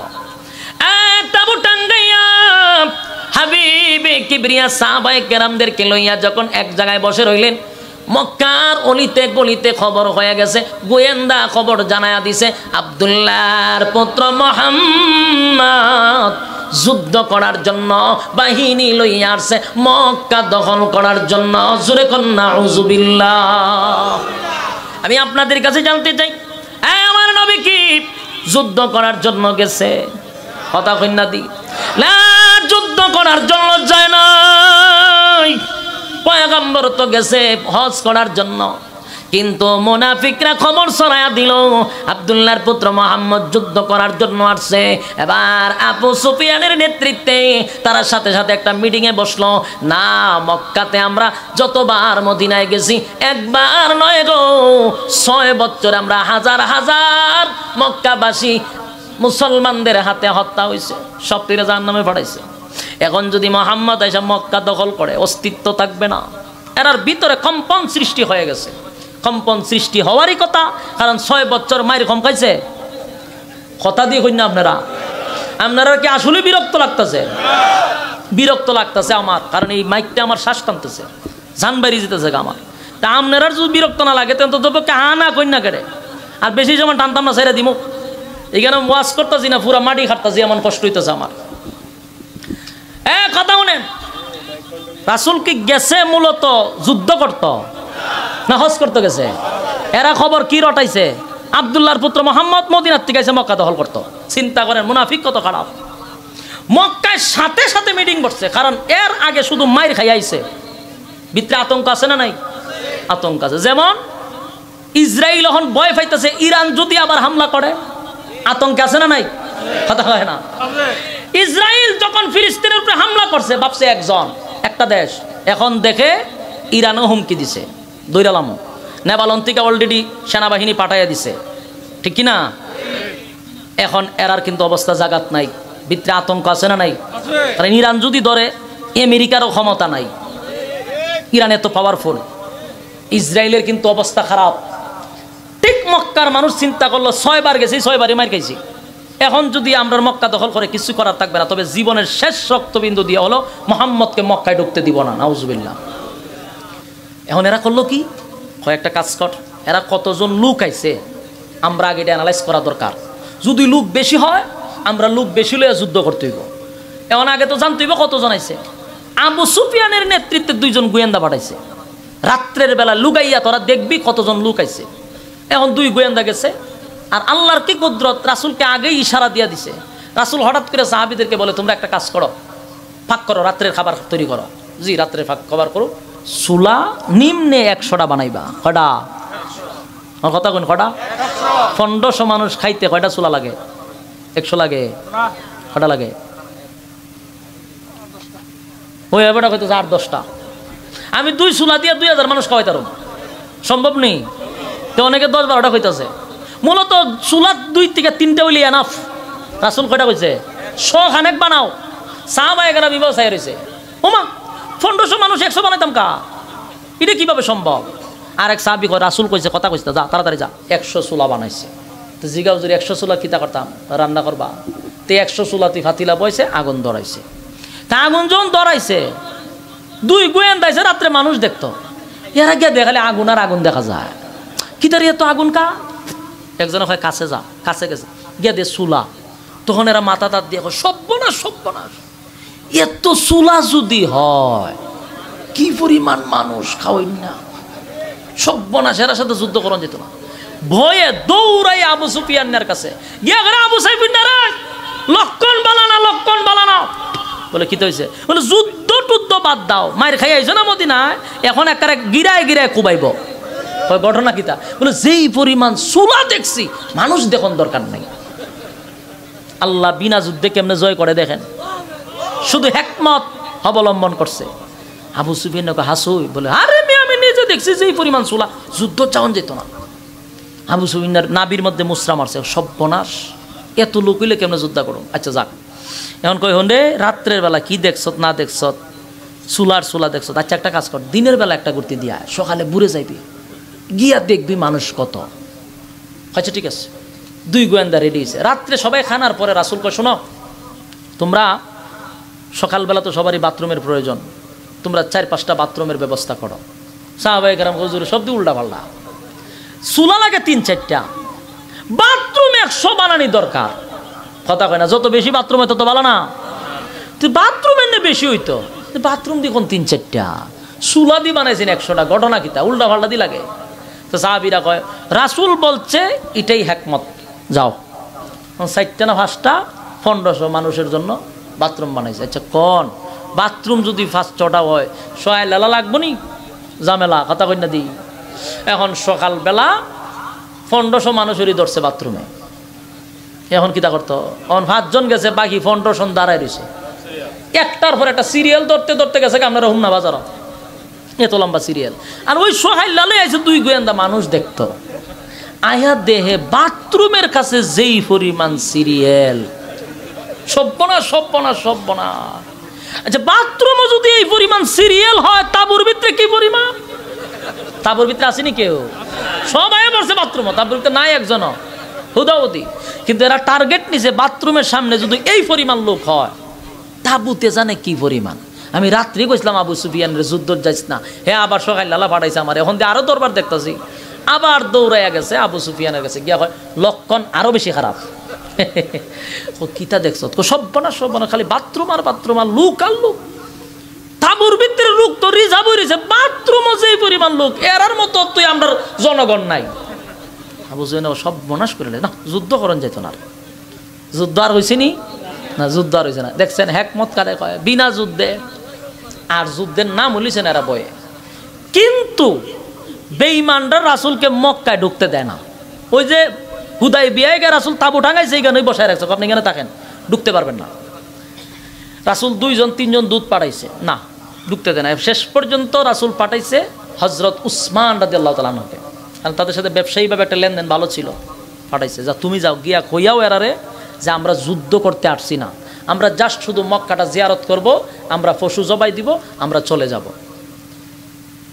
এবার গেল উসমান রাদিয়াল্লাহু তাআলা যাওয়ার পরে এরা করলো কি, উসমান রাদিয়াল্লাহু তাআলা আটকায় রেখে দিছে, বন্দি করে লাইছে, বন্দি করছে 3 দিন ধরে। উসমান আর আসে না। শেষে রাসূলের কাছে খবর আইছে যে আপনার উসমানকে তারা হত্যা করছে। নাউজুবিল্লাহ। উসমানটা কি করছে? হত্যা কই না দি, হত্যা করছে, খবর আছে রাসূলের কাছে। যেই রাসূল যে উসমানকে হত্যা করছে, চেহারার রং রাসূলের পরিবর্তন হয়ে গেছে, চোখের রং পরিবর্তন হয়ে গেছে। রাসূল আর বরদাস্ত করতে পারছে না, রাসূল খুব ক্ষিপ্পে গেছে। ক্ষিপ্পে রাসূল এবার দাঁড়াইছে, এই সাহাবীরা, হজ উমরা পরে ইতা পরে, আগে আমার উসমানের রক্তের বদলা না নিয়ে আমি মদিনায় যাব না। এই আশেকে রাসূল খালি জিলাপি খাবো আর সুবহানাল্লাহ সুবহানাল্লাহ তাসবিহ পড়নি কেন? ইসলাম না মাঝে মধ্যে বাড়াম দেওয়ান লাগে, বাড়াম। আমরা এটা দেওয়া বন্ধ করছি, এর লেগে আমরা রুফে পড়ে এখন অন্তি কথা কই না, না ডরায় না আপনারা, না লক্ষণে কয়? খুব ভয় পাইতেছেন আপনারা। হ্যাঁ, হক কথা কওয়া দরকার আছে তো, এটাতে বাস্তব। আমরা চুপ, এই জন্য আমরা রূপে মুসিবত, কথা কয় না। বাংলাদেশে আলেমদের রক্ত জড়ানো হয়, প্রতিবাদ করি না আমরা। এক আলেমের রক্ত জড়াইলে অন্য আলেমরা তাইয়া টিটকারি মস্কারি করি। হ্যাঁ, তোর উপরে আঘাত পড়তো না, এটার কতটুকু নিশ্চয়তা আছে? হ্যাঁ, একটা দলটা সাইজ করেন নাই তো, একজনে মারে, আমরা একজন মারুক দে, আমরা দলের না। পরের বার তোরে টার্গেট করছে সরকার, কথা কয় না। রামবাম তোরে সাইজ করব, এই জন্য এক হওয়া দরকার, কথা কয় না। আজকে একজনের বন্ধু হইতেছে, আমরা দলের না, হেরে নিয়ে যাবজ্জীবক দেলাক, আমরা কি হয়েছে? আজকে যদি আমরা এক হয়ে যেতাম গা, এক সপ্তাহের ভিতরে আলেমরা গেট থেকে বাইরে আইতো, এক সপ্তাহের ভিতরে। কথা কয় না? যুবক ভাই, আল্লাহর হাবিব তখন ডাক দিয়া বললেন, সাহাবীরা রে, আমি হজ উমরা পরে করব, কিন্তু আমার উসমানের রক্তের বদলা না লইয়া আমি নবী মদিনায় যাব না। নবীজি এবার হাত দিলেন, কারা কারা আমার সঙ্গে যাইবা? এই বায়াত, এটারে কি কয়? এই রাসূল বায়াত করছিলেন হুদায়বিয়ার সন্ধিতে। আর এই বায়াত লই আমরা দেশ হন সাইলে ডাইলে খিচুড়ি। কথা হয় না? বায়াত অনলাগ বায়াত অনলাগ বানাইলে জানা তো যেত না। বায়াত মানে কি? তা সাইলের ডাইলে কেন খিচুড়ি খাওয়ান, এটার নাম বায়াত। বায়াত হইছিল রাসূল রক্ত দেওয়ার জন্য, খিচুড়ি খাবার জন্য নয়। রাসূল বায়াত করছিল সাহাবায়ে কেরামদেরকে জীবন দেওয়ার জন্য, বকরি খাওয়ার জন্য নয়। আমরা দেশে তো জিলাপি খাইবার লেগে বায়াত করা হয়, ডিম মুরগি খাইবার লেগে হয়। এই জাতটা বায়াতের কথা রাসূল কইছিল না। সাহাবায়ে কেরাম বায়াত হইছে, হুজুর আমরা আপনার সাথে হাত মিলাইলাম। কিসের জন্য? রক্ত দিতে প্রস্তুত। কি দিতে? রক্ত দিবার লেগে বায়াত হইছে। সব সাহাবায়েরা বায়াত হইছে। কিন্তু এই মজলিসে কিছু মুনাফিক ছিল। কি ছিল? মুনাফিক সেদিন ধরা খাইলিছে। এরা অনেকেই হাত মিলান নাই। এরা তো সুবিধাবাদী, চিন্তা করছে হাত মিলালে এখন আমরা গিয়ে যুদ্ধ করতে হইব, আর যুদ্ধ করতে গেলে আমরা অবস্থা খারাপ হইব। এরা অজুহাত দেয়, হুজুর আমরা তো অস্ত্র মস্ত্র লই আইছি না, আর এখন তো সিদ্ধান্ত, আমার কোমরটা ব্যথা করতেছে, আমার পেটটা ব্যথা করতেছে, আমার মাথাটা ব্যথা করতেছে, হইয়া এক একজন এক অজুহাত দিয়া গেছে গা। তো রাসূল তো বুঝছো এটা কি? মুনাফিক। বাকি সাহাবীরা হাত মেলেছে, হুজুর আমরা আপনার সঙ্গে আসি। 1400 সাহাবায়ে কেরাম সেদিন বায়াত হয়েছিল উসমানের রক্তের প্রতিশোধ নেওয়ার জন্য, খিচুড়ি খাওয়ার জন্য নয়। কিন্তু রাসূল যখন কেঁপে গেল, মক্কাতুল মুকাররমায় খবর হয়ে গেল, এই আবু সুফিয়ান, আব্দুল্লাহর পুত্র মুহাম্মদের কানে খবর হয়ে গেছে রে, উসমানকে নাকি তোমরা হত্যা করছো। তাই আব্দুল্লাহর পুত্র মুহাম্মদ তার সাহাবীদেরকে লইয়া মক্কায় প্রবেশ করবে, যুদ্ধ করে উসমানকে উদ্ধার করবে। আবু সুফিয়ান না সব নেতা বেতার এরার আমাশা হয়ে গেছে গা। সব্বনা যদি মক্কায় ঢুকে তাড়াতাড়ি এরা সব নেতা বেতা লইয়া হুদায়বিয়া সন্ধির ওই মাঝখানে আইছে, হুদায়বিয়া জায়গাতে রাসূলের কাছে আয়া দাঁড়া কই যাবেন? উসমানের সাথে লই আইছে। সুবহানাল্লাহ খান। উসমানের দিকে রাসূল তো সব্বনাশ কই যদি হত্যা করছে। উসমান আয়া হাজির। এই জায়গাতে একটা বিষয় আসে, রাসূল কি গায়েব জানতো? কথা কই না দিক, আমার মনে হয় বেশি লুকোই আওয়াজে কয়। রাসূল গায়েব জানতো। তা গায়েব জানলে উসমানটা 3 দিন বন্দি করে রাখলো, রাসূলের কাছে খবর আছে হত্যা করছে। তো রাসূল যদি যাই নিলে তো কইলো বলে না হত্যা করছে না, বন্দি করে তুইছে। তো রাসূল জানতেন না, বিদায় তো বায়াত গ্রহণ করাইলেন, রক্তের প্রতিশোধ নিতে চাই। কিন্তু পরে উসমান আইছে জীবিত। কথা কর না দি, এখানে কি বোঝা যায়? গায়েব জানতো। এবার রাসূল ঠান্ডা হয়েছেন, কারণ উসমানটা যেহেতু হত্যা করে না, আমরা তো যুদ্ধ করতেছি না। যুদ্ধ করতেছে আমরাই জওয়াজ করতাম, সব কিছু তৈরি রাখছে। এখন বেঈমানরা বললেন যে আপনারা কেন আসছেন? মক্কা দখল করতে আসছেন? আমরা তো আপনাদেরকে মক্কায় ঢুকতে দিব না। আলী কিন্তু রাসূলের চাচাতো ভাই। কথা বুঝতেছেন? আবু তালেবের ছোট আবু তালেবের ছেলে হইল হযরত আলী, রাসূলের আপন চাচাতো ভাই। হযরত আলী বলেন, হাবিব আগে নবীজি, ছোটবেলার থেকে নিয়া আমি আপনার কথার অবাধ্য হই নাই গো নবী, এখনো অবাধ্য হচ্ছি না। তবে আজকে যে দায়িত্বটা আমারে দিছেন, এই বিষয়টা আমি পারবো না। আজকেই আমি আপনার কাছে অবাধ্য হলাম, কারণ আমার এই সাহস নাই আমার কলম দিয়া মুহাম্মাদুর রাসূলুল্লাহ শব্দটা কেটে দিব। আমি আলীর দ্বারা সম্ভব না গো নবী, সুতরাং এই দায়িত্ব পালন করতে আমি ব্যর্থ। হযরত আলীর কলম কাঁপা শুরু করছে, থইয়া দিছে। আমি পারতাম না। হযরত উমরের চোখ এমন লাল হয়েছে, সহ্যের বাইরে। ডাক দিয়া বলতেছে, হুজুর কিসের চুক্তি তাদের সঙ্গে? কিসের চুক্তি আবার তাদের সঙ্গে? অর্ডার দেন সবগুলির গর্দান উড়াইয়া দেই। ঠিক কিনা বলেন? খালি অর্ডার দেন, সবগুলার গর্দান উড়াইয়া দিব। যাদের সঙ্গে চুক্তি হয় না সবগুলি অপমানজনক চুক্তি হচ্ছে। হযরত উমর রে থামাইবার লাগে রাসূল বলতে, থামো থামো, ধৈর্য ধরো ধৈর্য ধরো। চিত্ত না থামাইতেছে। উমরের ধৈর্য কম। ইসলামের ব্যাপারে সবচেয়ে বেশি কঠোর ছিলেন হযরত ওমর। আসাদ্দুহুম ফি আমরিল্লাহি ওমর। খুব কঠোর ছিল। এরপরে দেখে আলী তো লেখে না, এখন রাসূল কয় উমর আমি কি 10 বছরের নবী, আমি কি 10 বছরের রাসূল? না, কাগজে হইল 10 বছরের চুক্তি। এই 10 বছরের চুক্তির মধ্যে রাসূল থাকলেই কি না থাকলেই কি, আমি তো 10 বছরের রাসূল না, মেনে নিলাম। কিন্তু সাহাবায়ে কেরাম এটা মেনে নিতে পারতেছে না। বলুন মাইনা নিতে পারবেন?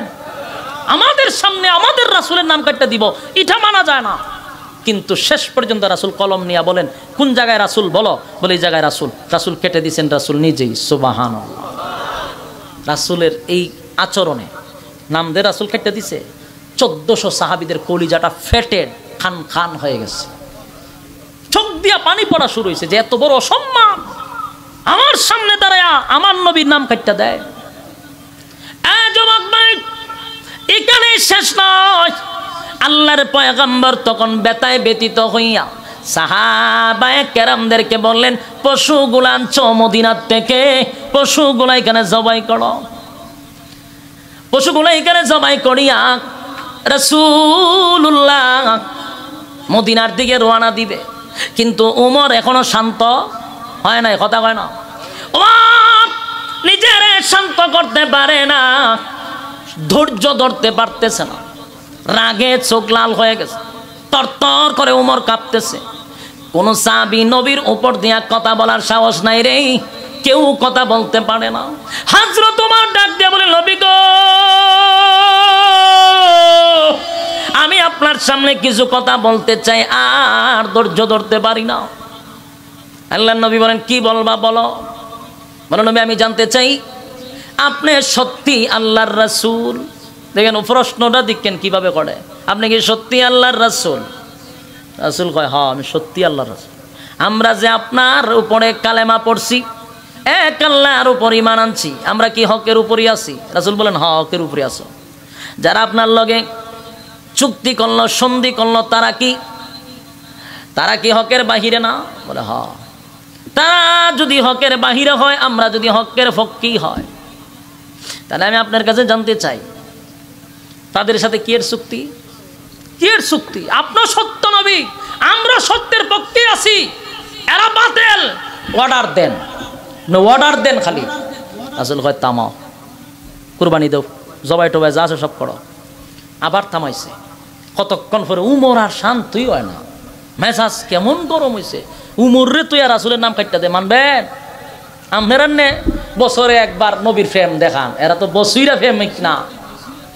আশেকে রাসূল বছরে প্রেমিক ছিল, বছরে একবার ফিকা প্লেয়ার ডান্স লো পাগলো ডান্স দিবেন নবীর প্রেমে, আশেকি গিরি দেখাইবেন। এরা কিরম আশেকে রাসূল আছে?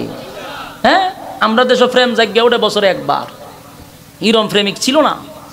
হযরত উমর কোনোভাবে শান্ত হইতে পারতেছে না। শেষ পর্যন্ত উমর আবার রাসূলের সামনে গেছে, কে আমার আরো কথা আছে। রাসূল এই ফাগলারে কেমন সাপলানি, আমার আরো কথা আছে। বলো কি কথা বলবো? হুজুর আপনি যে স্বপ্নে দেখছিলেন, স্বপ্নটা কি সত্যি ছিল? চিন্তা করেন, এতক্ষণ যা করছে এটা স্বাভাবিক ছিল, কিন্তু এখন যে প্রশ্ন করছে আপনি কি সত্যি স্বপ্ন দেখছিলেন? বলে হ। কত সত্যি যদি স্বপ্ন দেখতে থাকেন, আপনি স্বপ্নের মধ্যে কি দেখছেন? আমরারে লইয়া আপনি নিরাপদে মক্কায় হজ করলেন, নিরাপদে কুরবানি দিলেন, নিরাপদে আবার মদিনায় গেছেন। তা আপনি সত্য স্বপ্নই যদি দেখতে থাকেন, তা আমরা কি নিরাপদে এখন যাইতেছি মদিনায়? আমরা যদি হজই করতে পারলাম না, আমরা যদি আটকে দিয়েছে হুদাইবিয়াত, আপনি কি স্বপ্ন দেখলেন? এই কথাটা বলার তো একটা কলজা লাগা দরকার, কথা কেন না দি? রাসূল দেখছে যে উমরে বিতর্কিত ভঙ্গিমায় প্রশ্ন করছে, এখন এই উত্তরটা স্বাভাবিকভাবে দিলে হবে না। রাসূল বলল উমর তুমি যে আমারে প্রশ্ন করলা আমি সত্যিই স্বপ্ন দেখছি কিনা, আর স্বপ্ন সত্যি যদি দেখতে থাকি তাহলে আমরা হজ করতে পারলাম না কেন? তুমি যে আমার এই প্রশ্ন করলা বলো তো দেখি, আমি স্বপ্ন দেখার পরে কি তোমাকে বলছিলাম যে আমার স্বপ্নটা আজকেই বাস্তবায়ন হবে? বলছিলাম না। তাহলে এমন প্রশ্ন আমারে করলা কেন? এখন উমর আর কোনো কথা আছে? কথা কই না দি? প্রশ্নে হারল না জিতল?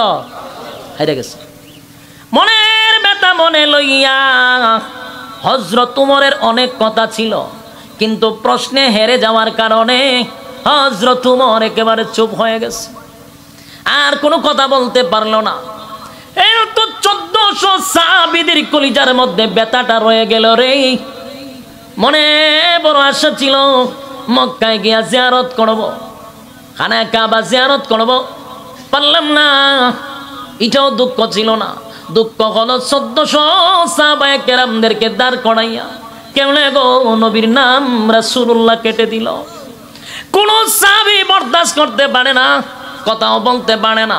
তাই বেতা লইয়া সাহাবায়ে কেরামদেরকে লইয়া মক্কার হুদাইবিয়া সন্ধি করে সেখান থেকে মদিনার দিকে রওনা দিল।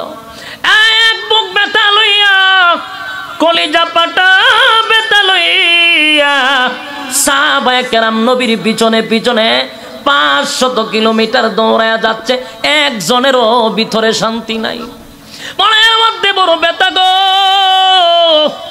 যেই নবীর জন্য জীবন দিতে প্রস্তুত, যেই নবীর জন্য পিঠা বাড়ি সারলাম, যেই নবীর কালেমার আওয়াজ শুই না জীবন দিয়া দিলাম, আজকে আমার নবীর সামনে রাইকা কেমনে রে বেঈমানের বাচ্চা গনি রাসূলুল্লাহটা কেটে দিল। আমার নবীর ব্যথায় ব্যথিত হইয়া সাহাবায়ে কেরাম চোখ দিয়া পানি জড়ায়। 1-2 কিলোমিটার নয়, 500 কিলোমিটার পর্যন্ত ব্যথায় ব্যথিত হইয়া কলিজা পাটা বেদনা লইয়া মদিনার দ্বার প্রান্তে চলে আসছে। যুবক ভাই, যেই মাত্র মদিনার দ্বার প্রান্তে আসছে রে, আমার আল্লাহ জিবরাইলকে আমার নবীর সামনে পাঠায়া দিছে। যুবক ভাই, যেই মাত্র মদিনার দ্বার প্রান্তে আসছে, জিবরাইল নবীর সামনে এসে বলে, নবী গো, আপনার 1400 সাহাবীদের কলিজাটা ফেটে টুকরা টুকরা হয়ে গেছে, ব্যথায় ব্যথিত হয়ে গেছে গো নবী। আমার আল্লাহ তাদেরকে সান্ত্বনা দেওয়ার জন্য আয়াতে কারিমা নাজিল করে ফেলেছে। আল্লাহ তখন আয়াত নাজিল করছে। সর্বপ্রথম যে আয়াত নাজিল হয় এই আয়াতটা হলো মুহাম্মাদুর রাসূলুল্লাহ। সুবহানাল্লাহ।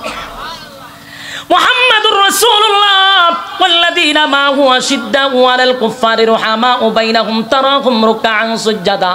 এই আয়াত নাজিল হয়েছে মদিনার দ্বার প্রান্তে, এই জন্য এটা মাদানী সূরা। কি সূরা? মদিনার দ্বার প্রান্তে নাজিল হয়ে গেল মুহাম্মাদুর রাসূলুল্লাহ। আল্লাহ ডাক দিয়ে বলেন, নবী গো, আপনার 1400 সাহাবীরা ব্যথায় ব্যথিত হইয়া কান্দে গো নবী। একটাই কষ্ট, 10 বছরের চুক্তিনামার মধ্যে আপনি নবীর নামটা রাসূলুল্লাহ কেন কেটে দিল? আগে নবীজি, কাগজের লেখা রাসূলুল্লাহ শব্দটা 10 বছরের চুক্তিনামার মধ্যে থাকলে কি আর না থাকলে কি? এই জন্য তারা এত ব্যথা পাইছে। আপনার ব্যথায় ব্যথিত হইয়া তাদের কলিজাটা ফেটে গেছে। তাই আমি আল্লাহ মুহাম্মাদুর রাসূলুল্লাহ এই আয়াত নাজিল করে জানায়া দিল, নবী গো, 10 বছরের চুক্তিনামার মধ্যে রাসূলুল্লাহ থাকলে কি না থাকলে কি? কিছুদিন পরে হয়তো এটা জানতোই না, কিন্তু আমি এমন এক জায়গায় রাসূলুল্লাহ শব্দ বসায়া দিলাম গো নবী, দুনিয়া আছে যতদিন আপনার নাম থাকবে ততদিন। একটা জবান বন্ধ রাখবেন, আল্লাহু আকবার। এই ইমানের আওয়াজ দিয়ে বলেন আল্লাহু আকবার। আরো জোরে বলেন আল্লাহু আকবার। আল্লাহ বলেন, হাবিব, দুনিয়া থাকবে যতদিন, কিয়ামত পর্যন্ত কোরআন থাকবে, আমি কোরআনের হেফাজত করব। ইন্না নাহনু নাযালনা যিকরা ওয়া ইন্না লাহু লাহাফিজুন। কিয়ামত পর্যন্ত কোরআনের হেফাজত আমি আল্লাহ করব। ততদিন পর্যন্ত আপনার নাম রাসূলুল্লাহ শব্দ থাকবে। তে 10 বছরের কাগজে নাম না থাকার কারণে যে ব্যথা পাইছে, আমি আল্লাহ কিয়ামত পর্যন্ত রাসূলুল্লাহ নামটা বসায়া দিলাম। আপনার সাহাবীদেরকে সান্ত্বনা দিলাম।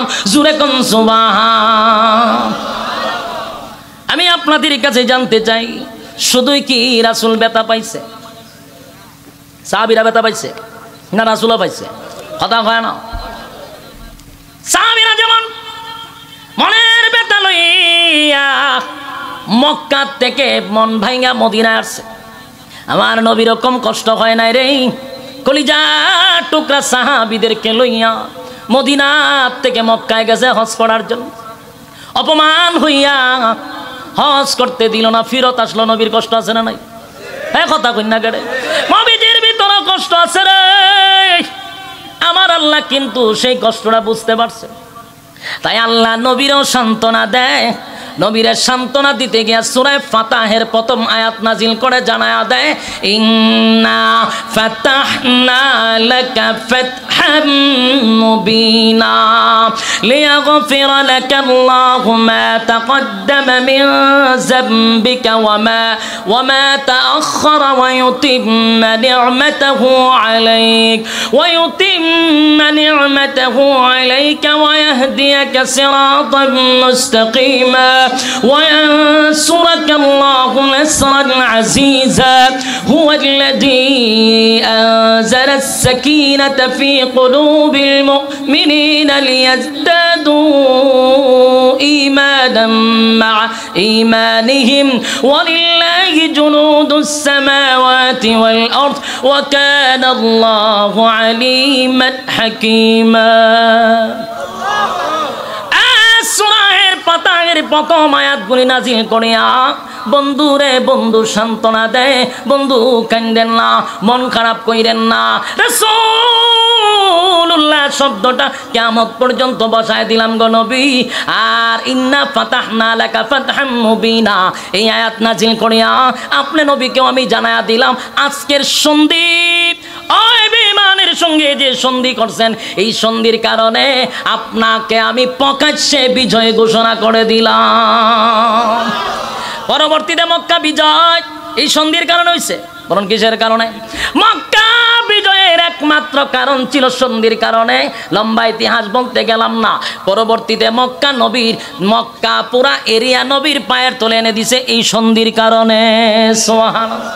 অপমান সহ্য করছে, আল্লাহ বিজয় দান করছে। সুবহান। এই যুবক ভাই, ইসলামের জন্য প্রথম আপনাকে রক্ত দিতে হবে, কথা কয় না? পরবর্তীতে গোটা মক্কা রাসূলের হাতে চলে আসছে, কথা কয় না? রাজত্ব করছে মক্কা মদিনা একমাত্র এই সন্ধির কারণে। সুবহানাল্লাহ। আসেনি? বলুন, ইসলাম জিন্দা করার জন্য সর্বপ্রথম কি লাগে? শরীরে তাজা রক্ত ঢালতে হয়। বদরের যুদ্ধ থেকে রক্ত ঢালা শুরু করছিল, প্রায় 27টা যুদ্ধে রাসূল নিজে নেতৃত্ব দিছে। ইসলাম নামে বৃক্ষের নিচে প্রথম রাসূল নিজে রক্ত দিছে, কথা কয় না? রক্ত দেওয়ার পরে আজকে ইসলাম জিন্দা হয়েছে। এখনো যদি ইসলাম জিন্দা করতে চাও, আল্লাহর কসম ফিলিস্তিনের সাথে সুর মিলিয়ে আবার যুদ্ধ করে ইসলাম নামক বৃক্ষটাকে জিন্দা করতে হবে, ঠিক কিনা বলে? কারা কারা রাজি আছেন? আব্দুল্লাহ দেখায়া দেন।